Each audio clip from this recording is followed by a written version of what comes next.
শুক্রবার দুপুরে রাজধানীর শেরেবাংলা নগরের বাংলাদেশ চীন মৈত্রী সম্মেলন কেন্দ্রে অনুষ্ঠিত হয় জামায়াতের ছাত্র সংগঠন ছাত্র শিবিরের কেন্দ্রীয় সদস্য সম্মেলন। সকালে পবিত্র কোরআন তেলাওয়াতের মধ্য দিয়ে শুরু হয় সম্মেলন। দিনব্যাপী সম্মেলনে ছাত্র শিবিরের সারা দেশের সব সদস্য অংশ নেন। উপস্থিত ছিলেন জামায়াতের বিভিন্ন পর্যায়ের নেতাকর্মীরা। এই বিষয়টা গবেষণা করা দরকার, কোন সমস্যা আছে আমার দেশে। আয়োজনে অন্যান্য রাজনৈতিক দলের আমন্ত্রিত অতিথিদের পাশাপাশি উপস্থিত ছিলেন ইনকিলাব মঞ্চের প্রয়াত আহ্বায়ক শরীফ ওসমান বিন হাদির বড় ভাই ওমর ফারুক বিন হাদিও। তিনি বাংলাদেশের ইনসাফ প্রতিষ্ঠার জন্য জনগণকে লড়াই চালিয়ে যাওয়ার আহ্বান জানান। ওসমান হাদি সাহেব আগে দাঁড়িয়ে বলছিলেন, এই আল্লাহর জমিনে আমরা কাউকে ভয় পাই না। আমাকে যদি হত্যা করা হয়, আমার পরবর্তী ভাইরা, আমার সন্তানরা আন্দোলনকে চালিয়ে নিয়ে যাবে। Lifebuoy limited edition pack কিনে জিতে নিতে পারেন FIFA World Cup 2026 ticket. Lifebuoy. Osman হাদির খুনিদেরকে গ্রেপ্তারের জোরালো দাবি জানান ছাত্র শিবির সভাপতি জাহিদুল ইসলাম।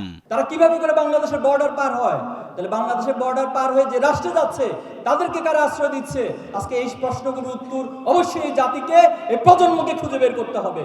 শহীদদের সাথে যদি কোনো গাদ্দারি হয়, আমরা বলছি আমরা এক একজন আবু সাইদ হয়ে যাব, আমরা এক একজন হাদি হয়ে যাব, কিন্তু এরপর শহীদদের স্বপ্নকে আমরা দুলিশাত হতে দিব না। দেশ নিয়ে একটি নতুন সম্ভাবনা দেখা দিয়েছে বলে অনুষ্ঠানে মন্তব্য করেন জামায়াতের সেক্রেটারি জেনারেল মিয়া গোলাম পরোয়ার। জানান, আগামী দিনগুলোতে জাতিকে ঐক্যবদ্ধ করে এগিয়ে যেতে হবে। তারা ইসলামী ছাত্র শিবিরকে স্বাধীনতা বিরোধী বলেছে, রক কাটা বলেছে, গুপ্ত বলেছে, কিন্তু প্রমাণ করেছে রাজনৈতিক পরিবর্তনের পর সত্য উদ্ভাসিত হয়েছে।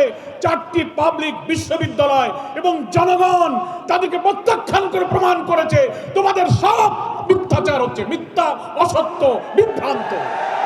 জনগণ তাদের কথায় কখনো বিভ্রান্ত হয়নি। গেল 54 বছর ছাত্রদের হাত থেকে কলম কেড়ে নেওয়া হয়েছিল বলে মন্তব্য করেন শফিকুর রহমান। এ প্রসঙ্গে তিনি বলেন, কোমলমতি ছাত্রদের বিভ্রান্ত করে তাদের হাতে অস্ত্র তুলে দেওয়া হয়েছিল। আর যাতে শিক্ষা প্রতিষ্ঠানে কলমের বদলে অস্ত্র হাতে না উঠে, মাদকের বোতল হাতে না উঠে, মেয়েদের নিয়ে কোনো ধরনের বাড়াবাড়ি করা না হয়। আমরা আমাদের যুবকরা কারো কাছ থেকে বেকার ভাতা গ্রহণ করুক তা দেখতেও চাই না, শুনতেও চাই না। প্রতিটি যুবকের হাতকে দেশ গড়ার কারিগরের হাতে পরিণত করতে চাই। প্রত্যেকটি হাতে কাজ তুলে দিতে চাই, বেকার ভাতা নয়। বেকার ভাতার পরিবর্তে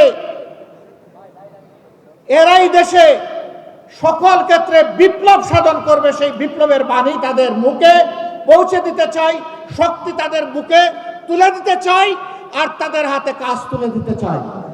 NI নাহিদ, দেশ টিভি, ঢাকা।